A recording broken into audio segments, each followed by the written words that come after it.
Hello and welcome to the management classes. आज इस video में हम लोग क्रेडिट क्रिएशन पर बात करेंगे। हम देखेंगे बैंक किस तरह से क्रेडिट को क्रिएट करते हैं।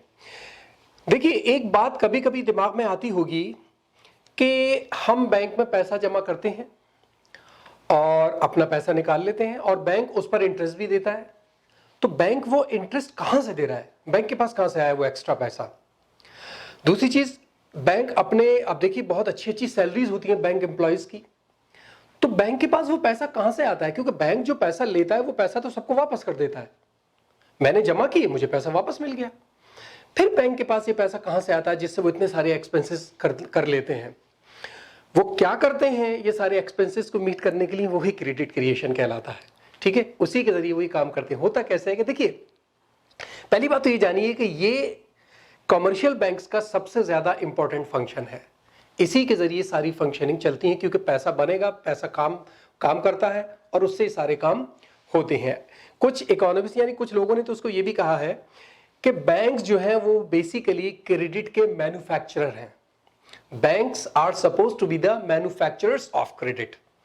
बैंक जो है वो मैन्युफैक्चर करते हैं क्रेडिट को। ठीक है, और होते किससे हैं?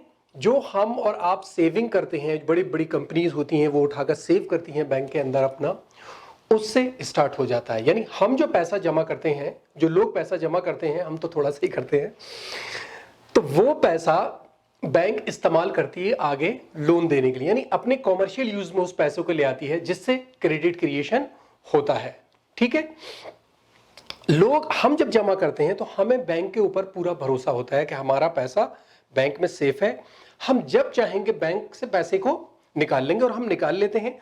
बैंक इसी हमारे ट्रस्ट का एडवांटेज लेती है और वो उस पैसे को आगे यूज कर लेती है। तो बैंक की वो टेंडेंसी जिससे के जरिए बैंक सेविंग के थ्रू मनी को क्रेडिट को क्रिएट करता है, आगे लोन देता है, इस प्रोसेस को क्रेडिट क्रिएशन कहते हैं। ठीक है, दूसरी चीज देखिए, जो पैसा हमने बैंक में जमा किया वो बैंक को प्राइमरी डिपॉजिट कहलाता है। हम जो पैसा जमा करेंगे वो एक प्राइमरी डिपॉजिट कहलाता है। बैंक ऐसा नहीं है कि जितना पैसा आपने जमा किया वो पूरा का पूरा उठाकर लोन दे देती है।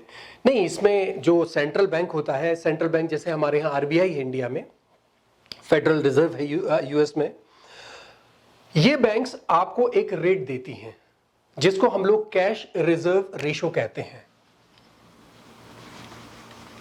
कैश रिजर्व रेशो, आपने इसको सीआरआर के नाम से अक्सर सुना होगा। ये कैश रिजर्व रेशो होता है कि जितना आपने जमा किया, बैंक उसमें से एक पोर्शन, जितना भी गवर्नमेंट ने ये सीआरआर दिया होगा, सेंट्रल बैंक ने 10%, 5%, 8% जो भी दिया है, तो उस टोटल डिपॉजिट का, प्राइमरी डिपॉजिट का वो परसेंटेज से, फॉर एग्जांपल 5% सीआरआर है, तो उस 100 रुपए जमा किए तो 5 रुपये रिजर्व रखे जाएंगे। अब वो रिजर्व आप बैंक जो है अपने साथ भी रख सकता है और सेंट्रल बैंक के साथ भी रख सकता है, और बाकी 95 बैंक उठाकर लोन दे देगा। तो बैंक का क्या काम है? प्राइमरी डिपॉजिट लेना, उसका जितना सीआरआर है, जितना डिपॉजिट रिजर्व रेशियो है, उसको रिजर्व रखना और बाकी लोन दे देना। अब आप देखिए, बैंक जो है वो पूरा का पूरा उठाकर लोन आपको कैश नहीं देती। एक और जो जिससे वो थोड़ा सा कैश को यूज कर लेते हैं, एक शख्स ने, किसी व्यक्ति ने 10 लाख का लोन लिया, तो बैंक ऐसा नहीं है कि वो 10 लाख रुपए एक साथ निकालकर कैश उस आदमी को दे देगी, ऐसा नहीं होता। जनरली आप देखिए, बैंक अपने यहाँ एक अकाउंट खोलेगी उसका और उसके अकाउंट में उसको ट्रांसफर कर देते हैं। वो आदमी जब चाहता है जब उसको निकालता है और यूज करता है। मान लीजिए उसको हल्के की जरूरत पड़ रही है, साल भर तक उन्होंने हल्के यूज किया, लेकिन बैंक उसी डेट से पूरे 10 लाख पर उससे इंटरेस्ट लेगी। ये भी एक तरीके की, समझ लीजिए, कि क्रेडिट क्रिएशन है। दूसरी बात कि बैंक जो है, एक आदमी अगर बैंक से निकाल रहा है, कैश रिजर्व रेशो मान लिया कि उन्होंने 5% या 10% जो भी है वो रखा हुआ है, लेकिन बैंक एक आदमी जो एक पैसा डाल रहा है, दूसरा निकाला, किसी ने निकाला, किसी ने डाल दिया, तो बैंक के पास वो रहता है। बैंक का अपना एक एक्सपीरियंस होता है जिससे वो ये बात जानते हैं कि सारे बोरोवर्स एक साथ नहीं आएंगे। जो सारे सेवर्स हैं, जो डिपॉजिटर्स हैं, वो नहीं आएंगे एक साथ के, वो आएंगे और सारा पैसा एक साथ निकालेंगे। बैंक को अपना एक्सपीरियंस होता है इसका, एक आदमी डालता है दूसरा निकाल लेता है, इसलिए वो मेजर पार्ट आगे बढ़ा देते हैं लोन के लिए, ठीक है। और इसी सिस्टम से क्रेडिट क्रिएशन होता है। दूसरी बात, देखिए एक बैंक या कुछ बैंक ले लीजिए, मिलकर क्रेडिट क्रिएट नहीं कर सकते। हम ये कहें कि साहब क्रेडिट क्रिएशन एक बैंक कर रहा है, ऐसा नहीं है। क्रेडिट क्रिएशन के लिए पूरा बैंकिंग सिस्टम इन्वॉल्व होता है, सारे बैंक्स इन्वॉल्व होते हैं। देखिए होता क्या है, एक बैंक से आपने डिपॉजिट किया, उसने एक को लोन दे दिया, जिसको लोन दिया उसका अकाउंट दूसरे बैंक में है, उसने वो उठा के पैसा दूसरे बैंक में डाल दिया, वो दूसरे बैंक वाले ने लोन दिया किसी और को, उसका तीसरे किसी और बैंक में अकाउंट है। तो सारे बैंक इन्वॉल्व होते हैं इस क्रेडिट क्रिएशन के लिए। तो एक या दो बैंक या फ्यू बैंक्स मिलकर नहीं कर पाते क्रेडिट क्रिएशन के लिए। आपके सिस्टम में जितने भी बैंक्स हैं, यानी पूरा बैंकिंग सिस्टम इसके लिए यूज होता है, ठीक है। अब देखिए इसी तरीके से वो ये भी होती है सिक्योरिटीज। देखिए आप सिक्योरिटी अगर लेंगे बैंक से, तो बैंक क्या करेगा, आपको एक पेपर दे देता है और पैसा आपका ले लेता है, ठीक है। आपका अकाउंट खोल देगा और आपको अपने ही बैंक के चेक दे देगा कि आप इससे बाद में निकाल सकते हैं। तो वो पैसा आप ही के पास है, वो भी क्रेडिट क्रिएट हो रहा है, आप उसको यूज कर रहे हैं। अब प्रोसेस देखते हैं कि ये प्रोसेस काम किस तरह करता है। Process of credit creation, process of credit creation कैसे शुरू होता है और कहां तक जाता है। देखिए जैसे अभी मैंने बताया कि प्रोसेस स्टार्ट ही वहां से होता है जब आप बैंक में डिपॉजिट करते हैं, जो bank as a primary deposit consider करता है। अब हम एग्जांपल लेके चल रहे हैं कि हमारा सिस्टम है, उसमें बहुत सारे बैंक्स हैं, बैंक ए है, बी है, सी है, so on. Bank A, bank B, bank C, bank D, मैंने खाली बैंक एक जगह लिखा है, हर बैंक के बैंक अलग है, बैंक ए है, बैंक बी है, बैंक सी और बैंक एन, बहुत सारे बैंक है। और इसी तरह से हमारे पास कुछ कस्टमर्स हम ले लेते हैं। जैसे मान लीजिए कस्टमर्स हमने लिए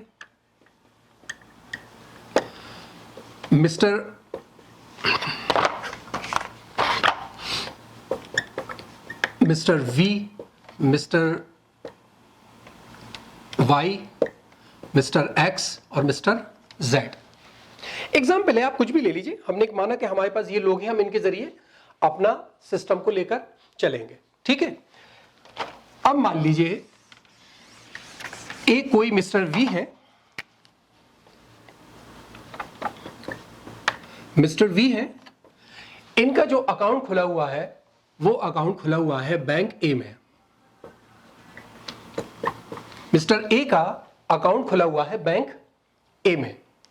मिस्टर ए के पास 1000 रुपए थे, हमने एग्जाम्पल लेके चले कि हम 1000 से लेकर चल रहे हैं। मिस्टर ए के पास 1000 रुपए थे, उन्होंने जाकर उसको 1000 रुपये बैंक ए में जमा कर दिए, ठीक है। गवर्नमेंट ने या सेंट्रल बैंक ने जो कैश रिजर्व रेशियो दे रखा है, से फॉर एग्जाम्पल वो 8% है, जो CRR है वो 8% है, ठीक है। यहां तक बात क्लियर है। CRR हमारा 8% है, 8%। मिस्टर वी ने बैंक ए में 1000 रुपए जमा किए, तो अब बैंक ए के पास ये 1000 क्या है, ये उसका प्राइमरी डिपॉजिट है। और आप उसको उसकी लायबिलिटी भी कीजिए, क्योंकि ये बैंक को कभी ना कभी तो मिस्टर वी को वापस करना है। जमा कर दिए। अब बैंक क्या करेगा, सिस्टम के हिसाब से बैंक जो है 1000 का 8% रिजर्व कर लेगा अपने पास या सेंट्रल बैंक के साथ, और बचा हुआ लोन दे देगा। मान लीजिए कि ये बैंक ने क्या किया कि 8% 1000 का कितना हो जाएगा, 80। तो जो रिजर्व है, बल्कि हम इसको CRR ही लिखें, आसानी होगा, जो CRR है वो बैंक ने 80 रख लिया। बचा कितना है इसमें, 920। 920 बैंक ने लोन सैंक्शन कर दिया मिस्टर एक्स को।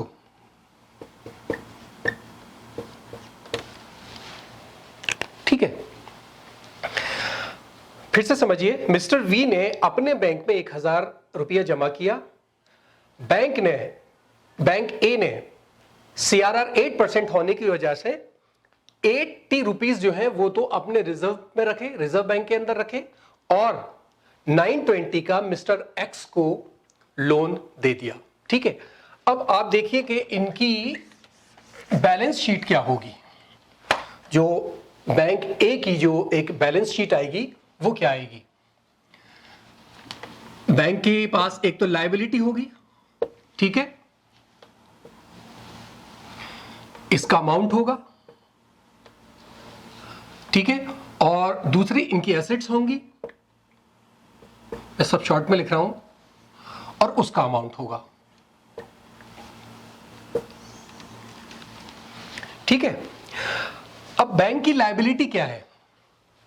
बैंक ए की, ये बैंक हमारा वह ए है, बैंक ए की लायबिलिटी क्या है। बैंक के पास जो आपने पैसा रखा है, क्योंकि वो बैंक को वापस देना है तो वो बैंक की लायबिलिटी कहलाएगी। ठीक है, तो यहां बैंक की लायबिलिटी क्या है, मिस्टर वी का डिपॉजिट, मिस्टर वी का डिपॉजिट। मिस्टर वी ने जो डिपॉजिट किया है वो बैंक की लायबिलिटी। कितना डिपॉजिट किया, 1000। अब बैंक ए के पास असेट्स क्या है। देखिए, असेट्स वो हैं जो बैंक को पता है या तो मेरे पास है या मुझे मिलने वाली हैं।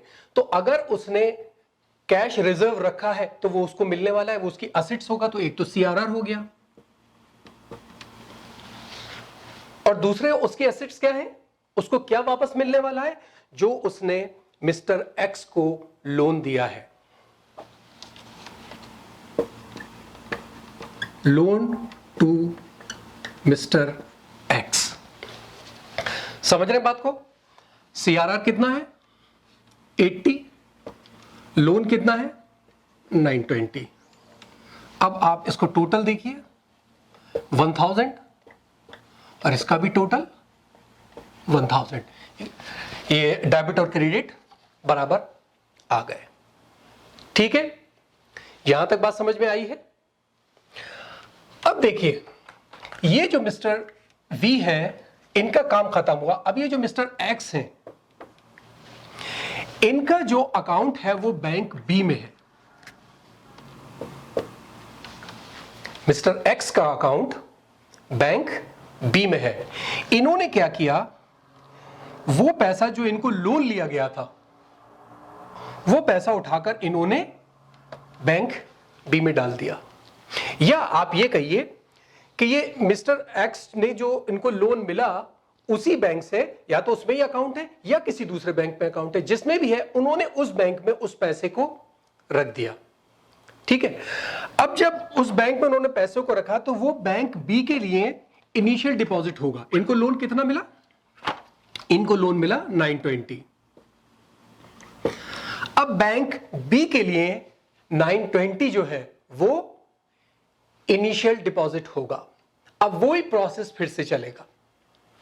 इस 920 में से बैंक बी 8% रिजर्व रखेगी और रिमेनिंग लोन दे देगी। अब 920 का 8% कितना हो जाएगा, 73.60।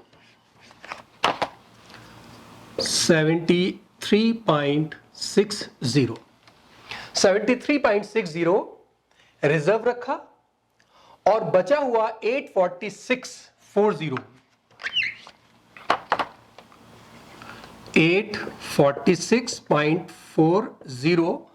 लोन दे दिया मिस्टर वाई को। ठीक है, बात समझ रहे हैं। अब मिस्टर एक्स को जो लोन मिला था वो मिस्टर एक्स ने अपने बैंक में जमा कर दिया, और जमा करने के बाद उन्होंने, उस बैंक ने 73 रिजर्व रखा और 846 फिर लोन दे दिया मिस्टर वाई को। ठीक है, अब इनकी क्या हो जाएगा यहां पर, अब यहां पर ये बैंक बी आ गया। पहले ए था, अब ये बी है। अब बैंक बी में किसने जमा किया, वाई ने। देखिए, ये आप इस तरह से समझिए कि एक्स से वाई के पास पैसा आया लोन की जगह, अब वाई ने जब इसको दिया होगा लौटाकर, तो वो पेमेंट किया होगा किसी चीज का। अब वो पेमेंट करे या वो पैसा उठा के खुद किसी बैंक में रखे, अल्टीमेटली दूसरे के पास चला जाता है। अब वाई क्या करेंगे, वहां वाई ने कितना पैसा जमा किया था इनिशियल 920, और इसका कैश रेशियो कितना है 73.60, और लोन 846.40। ठीक है, अब आप टोटल कीजिए दोनों का, यहां 920 आएगा और यहां भी 920 आ जाएगा। ठीक है, मिस्टर वाई ने, अब ये मिस्टर वाई को मिल गया,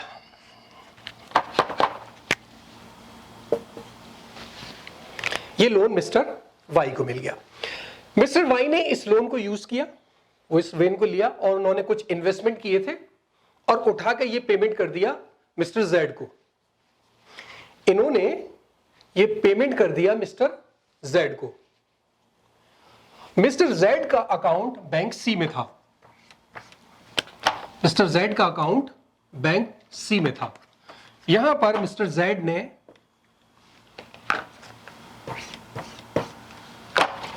846.40 अपने बैंक में जमा कर दिया। जिस तरह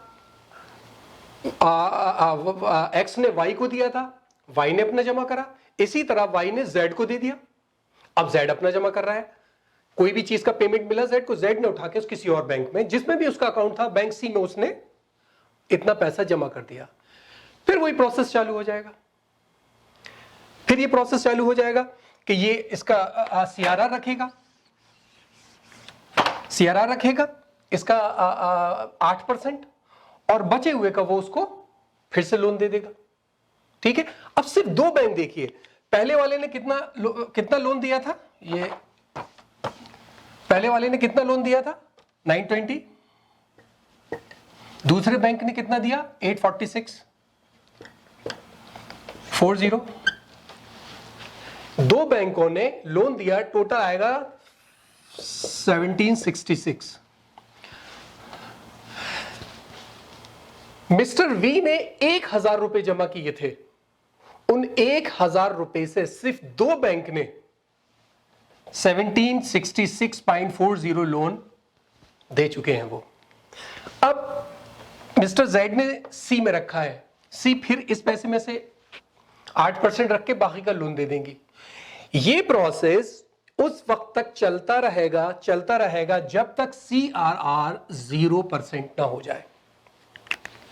ये प्रोसेस एक से बैंक को दूसरे को गया, दूसरे बैंक ने किसी को लोन दिया, उस आदमी ने जिसने लोन लिया था उसने किसी को पेमेंट कर दिया, जिसको पेमेंट किया उसका अगले बैंक में अकाउंट था, उन्होंने उस बैंक में डाल दिया, उस बैंक ने फिर यही प्रोसेस किया तो किसी अगले आदमी को मिल गया। ये सिस्टम उस वक्त तक चलता रहता है जब तक आपका कैश रिजर्व रेशियो 0 ना हो जाए, और जैसे ही कैश रिजर्व रेशियो 0 होगा उस अमाउंट का प्रोसेस खत्म हो जाएगा। तो अब ये किस तरह से चलता रहेगा ये सिस्टम, इसके लिए मैं एक टेबल बनाता हूं और टेबल में आपको समझाऊंगा कि एक किस तरीके से स्टेप्स चलते रहेंगे बैंक टू बैंक, और कहां जाकर कितना टोटल अमाउंट बनेगा। ठीक है, तो मैं टेबल बनाता हूं फिर हम शुरू करते हैं। ओके, तो मैंने टेबल बना ली है, आपको लगा होगा एकदम कितनी जल्दी बन गई, बहुत देर लगी मुझे बनाने में से सॉरी। ओके, तो चलिए इस टेबल से अब समझते हैं कि किस तरह सारे बैंक्स मिलके, पूरा बैंकिंग सिस्टम मिलके क्रेडिट क्रिएट करता है। देखिए, बैंक ए में सबसे पहले मिस्टर वी ने 1000 रुपीज जमा किए थे। ये दो रो तो हम लोग पहले समझ चुके हैं। बैंक ए में 1000 रुपीज जमा हुए, जिसमें से 80 रिजर्व रखा गया और 920 का आगे लोन दे दिया। जिसको लोन दिया उसने आगे किसी को पेमेंट किया, जिसको पेमेंट किया उसका अकाउंट बैंक बी में था, उसने बैंक बी में 920 डिपॉजिट कर दिए, जो बैंक बी का प्राइमरी डिपॉजिट हो गया।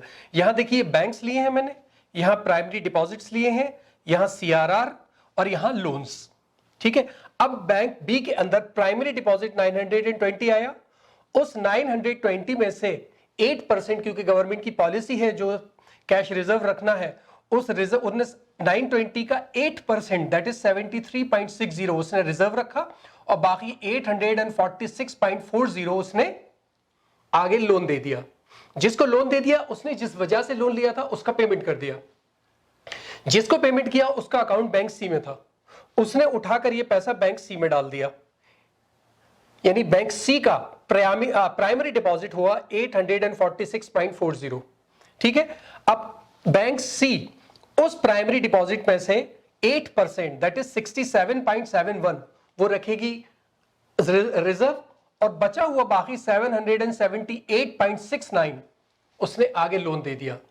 सिमिलरली उसने जिसको लोन दिया उसने आगे पेमेंट किया और जिसको पेमेंट किया उसका अकाउंट था बैंक डी में, उसने बैंक डी में जमा कर दिया।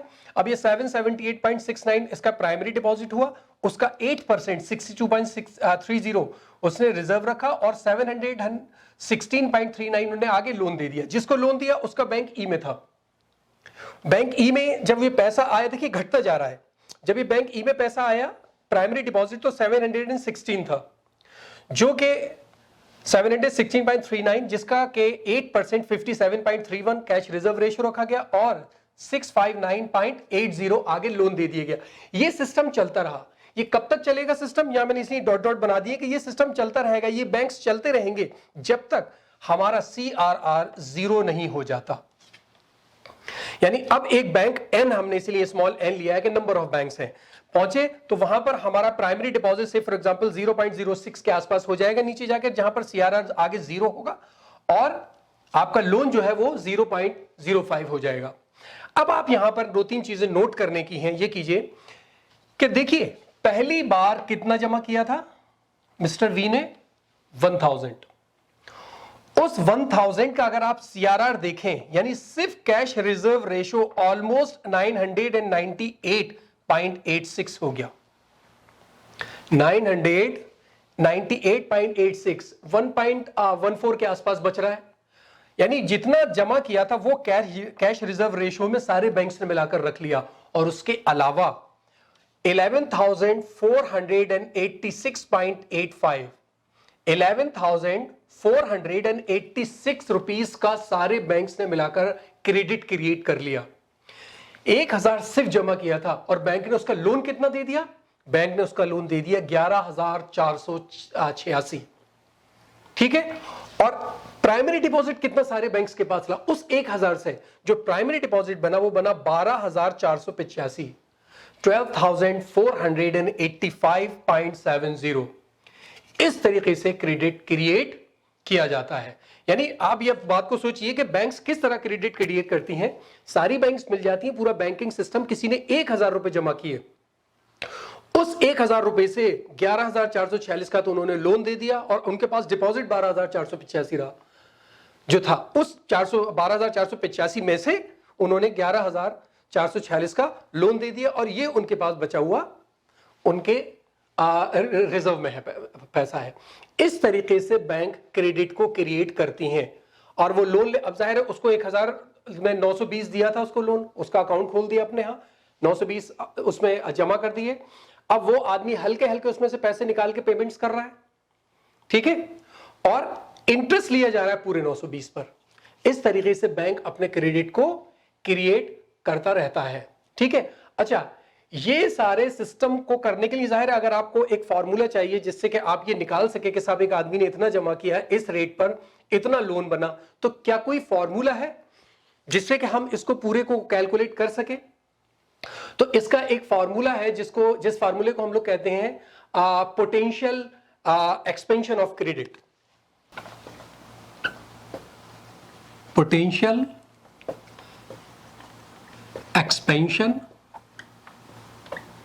ऑफ क्रेडिट, और कहीं कहीं आप इसको क्रेडिट मल्टीप्लायर भी लिखा हुआ पढ़ेंगे, क्रेडिट मल्टीप्लायर। ठीक है, तो इसका फॉर्मूला क्या है? अब हम इसको, अब जाहिर जगह यहां मैं अब चाह रहा हूं कि टेबल भी बनी रहे, उधर आपको फॉर्मूला बता दूं, तो मैं इसको या तो PEC लिख सकते हैं या हम सिर्फ CM लिख दें, ये भी अलग है, क्रेडिट मल्टीप्लायर। तो आप अगर जब फॉर्मूले में लिखेंगे तो आप पूरा ही लिखिएगा, क्रेडिट मल्टीप्लायर या पोटेंशियल एक्सपेंशन ऑफ क्रेडिट। मैं सिर्फ सीएम लिख रहा हूं जगह की वजह से। तो जो हमारा क्रेडिट मल्टीप्लायर है उसका फॉर्मूला होता है, एक आपके पास ये 920 क्या है, ये 920 बेसिकली आपके पास इनिशियल एक्सेस रिजर्व है। इतना जमा किया था, इतना रिजर्व है, इस रिजर्व का एक्सेस कितना है 920। पहला सबसे ए बैंक में, सबसे पहले बैंक में जहां से आप क्रेडिट क्रिएशन को काउंट करना शुरू कर रहे हैं। तो सबसे पहले हम लेते हैं initial excess reserve, initial access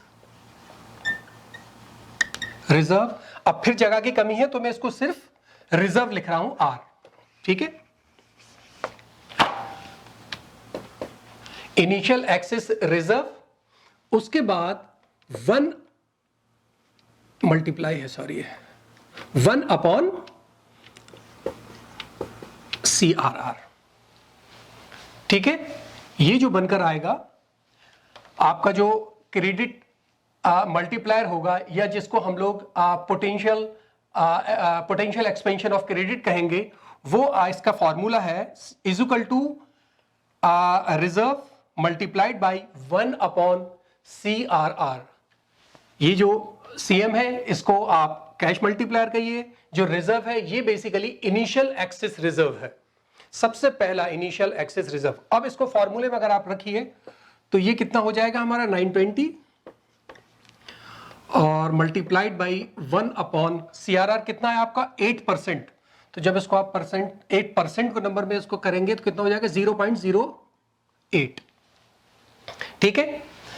920 आपका इनिशियल एक्सेस ऑफ रिजर्व था, रिजर्व ये है, टोटल ये है। अब 80 का, इसमें से 80 का एक्सेस क्या है 920, इसीलिए इसको कहा गया इनिशियल एक्सेस रिजर्व। जब आप इसको, अब इसको आप कैलकुलेट करके देखिएगा, जब आप इसको कैलकुलेट करेंगे तो ये तकरीबन 11,500 के आसपास, ये 11,500 आएगा। तो इसका मतलब ये है कि अगर हम, आपको ये पता है कि इनिशियल एक्सेस कितना है और CRR कितना है, जाहिर अगर आपको CRR पता है और डिपॉजिट पता है तो इनिशियल एक्सेस आप निकाल ही लेंगे। ये दो चीजें अगर आपको मिल गई तो आप ये पता लगा सकते हैं कि ये टोटल क्रेडिट क्रिएशन कितनी होगी, ठीक है। ये फार्मूला आपको बताता है CM is equal to reserve multiplied by 1 upon cash reserve ratio, जो ये हमारे केस में 920 है, 1 अपॉन 0.08, जो क्योंकि 8% हमारा वो CRR है, इसको मल्टीप्लाई करेंगे तो 11,500 आएगा, जो हमें बता रहा है कि अगर कोई बैंक में 1,000 रुपये जमा किया गया है 8% के हिसाब से, पहला लोन 920 का है, पहला लोन 920 का है, तो जब हमारा CRR 0 होगा वहां तक होते होते 11,500 लोन हो जाएगा। लगभग ये उतना ही आ रहा है। ये थोड़ी सी कैलकुलेशन में आती है, पॉइंट पे तो गड़बड़ हो जाता है, ठीक है। बात समझ में आई है। चलिए अब दूसरी चीज देखते हैं कि क्रेडिट क्रिएशन का फिस्कल मॉनेटरी पॉलिसी के अंदर क्या काम है।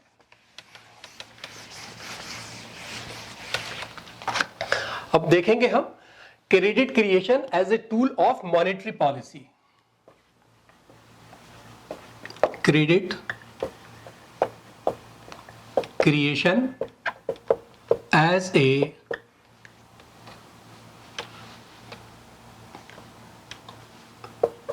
टूल ऑफ मॉनेटरी पॉलिसी को मैंने शॉर्ट में MP लिख दिया है, ठीक है। देखिए मैं इसमें डिटेल में नहीं जा रहा हूं, बस मैं बहुत छोटी छोटी मोटी मोटी बातें आपको बताऊं। मॉनेटरी पॉलिसी का काम क्या होता है। मॉनेटरी पॉलिसी का बेसिकली काम है कि वो इकोनॉमिक लॉज को प्रमोट करे, हमारा जो इन्फ्लेशन है उसको स्टडी रखे, हमारी जो इकोनॉमिक कंडीशन है उसको, जो डोमेस्टिक प्रोडक्शन है बेसिकली आप कहिए उसको हेल्दी रखे, ठीक है। और ये मनी सप्लाई से करता है। मॉनेटरी पॉलिसी मनी सप्लाई को कंट्रोल करती है सेंट्रल बैंक के थ्रू, यानी सेंट्रल बैंक मनी सप्लाई को कंट्रोल करके इन्फ्लेशन को और इकोनॉमी को हेल्दी रखता है, और वो जो पैसे को, सप्लाई को कम ज्यादा करता है उसी को मॉनेटरी पॉलिसी कहते हैं। लेकिन ये मॉनेटरी पॉलिसी काम करती कैसे है? वो काम करती है सीआरआर के थ्रू। ये एक बड़ा टूल है मॉनेटरी पॉलिसी का, जिससे कि इकोनॉमी के अंदर मनी को कंट्रोल किया जाता है। कैसे, मैं आपको बताऊं थोड़ा सा। देखिए, सपोज कर लीजिए मार्केट के अंदर मनी सप्लाई बहुत ज्यादा है, मनी सप्लाई ज्यादा है, ठीक है, और सेंट्रल बैंक अब पॉलिसी के थ्रू इस मनी सप्लाई को कम करना चाहती है। तो वो क्या करेगी?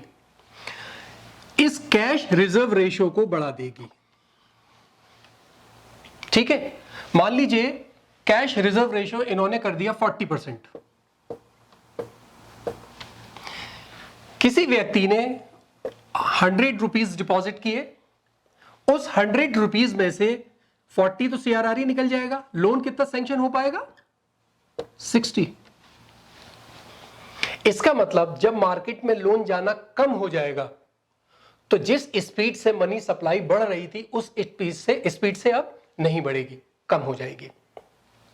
सपोज कर लीजिए मनी सप्लाई बहुत कम है मार्केट के अंदर, यानी मार्केट में अब दूसरी चीज का मनी सप्लाई बहुत कम है और मॉनेटरी पॉलिसी बढ़ाना चाहती है उसको। जो सेंट्रल बैंक है मॉनेटरी पॉलिसी के जरिए अब मनी सप्लाई को बढ़ाना चाहते हैं, तो वो क्या करेगी? इस सीआरआर को कम कर देगी।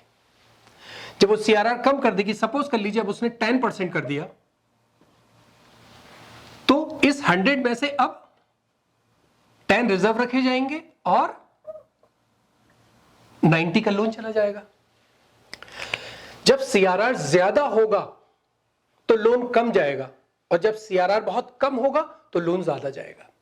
तो इसी तरीके से जब मनी सप्लाई को बढ़ाना होता है तो सीआरआर घटा देते हैं, और जब घटाना होता है तो बढ़ा देते हैं इसको। ठीक है, चलिए इसकी लिमिटेशंस और देख लें।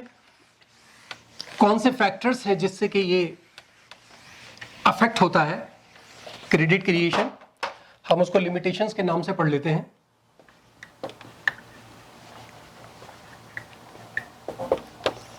ठीक है, कौन सी चीजें हैं जिससे ये डायरेक्टली इफेक्ट होता है? सबसे पहली तो चीज अमाउंट ऑफ कैश ही है।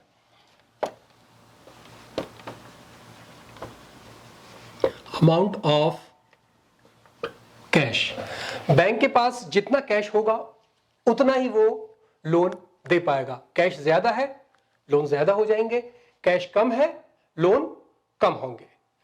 सिंपल से सोचने वाली बात है। मेरे पास कैश ज्यादा है तो मैं ज्यादा दे पाऊंगा किसी को, मेरे पास कैश कम है तो मैं कम दे पाऊंगा। ठीक है, दूसरी चीज होती है सीआरआर। अगर कैश रिजर्व रेशियो ज्यादा है तो मैं कम लोन सैंक्शन कर पाऊंगा, और अगर कैश रिजर्व रेशियो कम है तो मैं ज्यादा लोन सैंक्शन कर पाऊंगा। ठीक है, एक तीसरी चीज आती है लीकेजेस। लीकेजेस किसे कहते हैं? देखिए, हमारी एक साइकिल चल रही होती है। पैसा हम कंपनी को देते हैं, कुछ सामान खरीदते हैं और हम काम करते हैं, तो वो कंपनी हमें पेमेंट कर देती है। तो पैसा एक साइकिल में चलता रहता है, जिसको सर्कुलर फ्लो ऑफ डायग्राम कहते हैं टू सेक्टर इकोनॉमी में। मेरी इस पर पहले वीडियो बनी हुई है, उसको चाहे तो उसको देख लीजिए। पैसा एक साइकिल में रोल करता जाता है। मैंने काम किया, मुझे पैसा मिल गया, उस पैसे से मैंने सामान लिया, वो कंपनी में चला गया, कंपनी ने मुझे पेमेंट की, चल रहा है। जब पैसा इस साइकिल से बाहर चला जाता है उसको लीकेजेस कहते हैं। टैक्स पेमेंट कर दिया, इंपोर्ट का पेमेंट कर दिया मैंने, या मैंने सेव कर लिया पैसा, जिसको हम लोग एक तरीके से करेंसी ड्रेन भी कहते हैं। करेंसी ड्रेन बेसिकली किसको कहते हैं? जब हमने बैंक में जमा करने के बजाय अपने पास पैसा रख लिया। अब जब हम बैंक में जमा ही नहीं करेंगे तो उनके पास इनिशियल डिपॉजिट नहीं होगा, उससे लोन नहीं होगा। तो ये लीकेजेस जितने भी होते हैं ये भी असर डालती है। अगर लीकेजेस बढ़ जाते हैं तो अमाउंट लोन के लिए कम हो जाता है। ठीक है, अगला है इसका अवेलेबिलिटी ऑफ बोरोवर्स।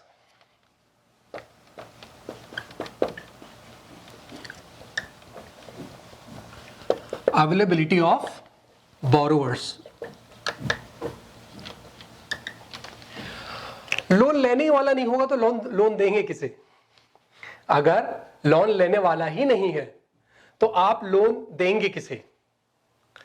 लोन लेने के लिए लोन लेने वाला भी तो होना चाहिए, तो बोरोवर्स भी मार्केट के अंदर होना चाहिए। मान लीजिए सारे लोग डर कर बैठ गए लोन नहीं लेना है, हालात बहुत खराब है, तो प्रॉब्लम हो जाएगी। फिर जाहिर है अगर आप डर के बैठ गए लोन ही नहीं लेंगे तो फिर क्रेडिट क्रिएशन नहीं होगी। एक अवेलेबल ऑफ सिक्योरिटीज भी प्रॉब्लम होती है, अवेलेबिलिटी ऑफ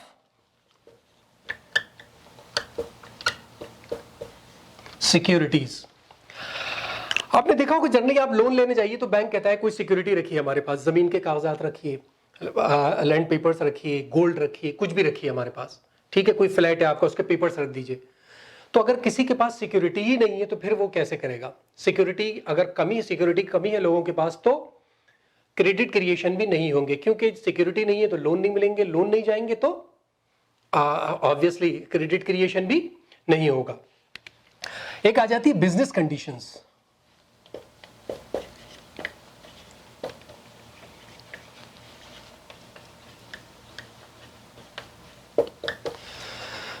देखिए जो बिजनेस साइकिल होती है उसमें प्रॉस्पेरिटी भी होती है और डिप्रेशन भी होता है।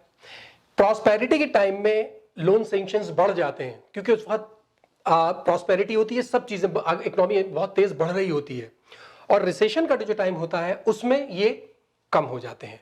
ठीक है, अब एक आखिरी चीज मैं और आपको बता दूं इसके अंदर कि कंडीशंस क्या है इंपॉर्टेंट, ऐसी कौन सी एसेंशियल कंडीशंस हैं जो कि क्रेडिट क्रिएशन के लिए होना जरूरी है। बस छोटी सी बात है, एसेंशियल कंडीशंस। हाथ के हाथ नपट जाएगा तो टॉपिक पूरा हो जाएगा। देखिए सबसे पहली तो कंडीशन है accepting fresh deposit.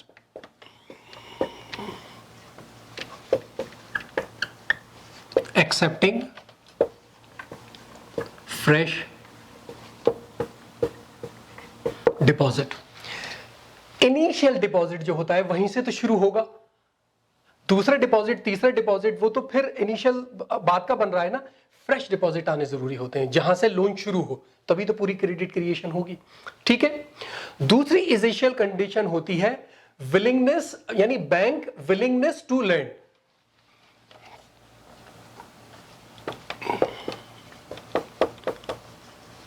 Willingness of banks to lend. Bank पैसा देना चाह रहे हो, बैंक लोन देना चाह रहे हो, अगर बैंक के पास पैसा है लेकिन वो सैंक्शन करना ही नहीं चाहता तो क्रेडिट क्रिएशन नहीं होगा। ठीक है, और इसी तरीके से willingness of a customer to borrow, willingness of customer to borrow. Bank के पास पैसा भी है, इनिशियल डिपॉजिट भी आ गया, बैंक देना भी चाह रही है लेकिन मैं लेना नहीं चाह रहा, कोई आदमी जो है व्यक्ति लेना ही नहीं चाह रहा कोई भी, तो क्रेडिट क्रिएशन नहीं होगी। देखिए क्रेडिट क्रिएशन के लिए लोन जाने जरूरी है, लोन जाएंगे तो क्रेडिट क्रिएट होगा, और लोन तीन ही कंडीशन में जाएंगे। हमारे पास पैसा हो यानी हम एक्सेप्ट करें फ्रेश डिपॉजिट को, और बैंक देना चाह रहा हो यानी बैंक के पास डिपॉजिट हो, बैंक देना चाह रहा हो और कस्टमर लेना चाह रहा हो। जब ये तीनों चीजें मिल जाएंगी तभी लोन जा सकता है। कभी कभी क्वेश्चन आ जाता है इस पे, what are the essential conditions of the credit creation, तो ये तीन कंडीशन है। ठीक है, थोड़ी लंबा हो गया टॉपिक, लेकिन ये क्योंकि इंपॉर्टेंट टॉपिक था, समझना जरूरी था, इसलिए मैंने थोड़ा सा इसको डिटेल पढ़ाया। मुझे उम्मीद है कि ये समझ में आ गया होगा। आपको कोई प्रॉब्लम हो तो एज यूजुअल मुझे कमेंट बॉक्स में बताइए। इस वीडियो में इतना ही। Thank you so much.